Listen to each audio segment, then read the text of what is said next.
Hello boys and girls, here we are with one more exciting video to understand how to prove trigonometric equalities using trigonometric identities and trigonometric ratios. Here the question is there in front of you, and as I always say, the first step to solve any question is to think properly, to analyze, to observe and make your action plan properly so that we can move ahead. Over here presently, if you see the bracket term, with a little adjustment we can utilize a very famous identity a square minus b square, if you are able to see it.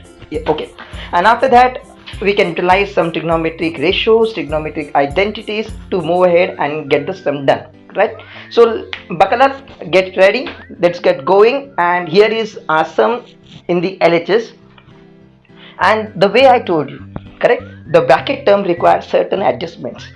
This adjustment is nothing but sine raised to 4a will be turned as sine raised to 2 and then bracket raised to 2, means sine square raised to square, correct? And only then we can apply that famous identity a square minus b square. So presently over here a is 1 and b is sine square a.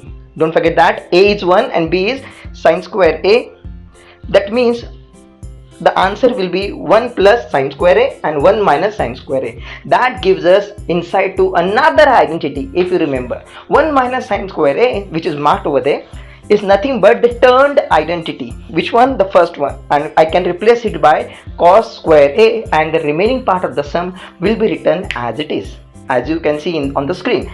The portion which is marked by me is nothing but whole portion is in multiplication form, correct? So we have to operate only in that session. Okay, so sec raised to 4a can be written as 1 upon cos 4a, correct? And cos square a and cos raised to 4a can be struck out, can be cancelled out. That will definitely, why can I cancel it out? Because they all are in multiplication, correct?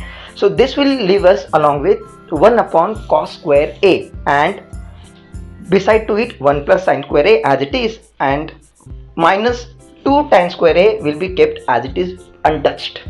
Clear?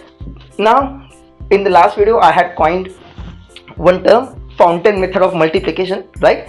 So in that manner 1 upon cos square a will be multiplied by 1 also and by sine square a also.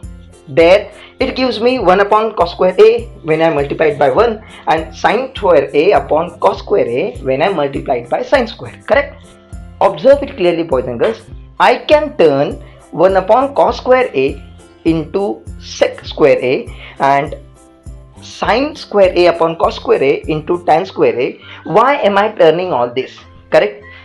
Now after turning them all I will get only sec and tan in the remaining part, correct? And these two terms can be related to each other by the identity. Here in the half of the part we have tan square a minus 2 tan square a, which gives us minus tan square a. Integers rule, 1 minus 2 results in minus 1. Here that minus 1 will be written along with tan square a, correct? So we are left with sec square a minus tan square a, and voila. This is that special moment. Sir will always say it as aha, because if you can observe what I want you to see, you will come to know that sec square a minus tan square a will result in 1, because it is turned identity. 1 plus tan square a equal to sec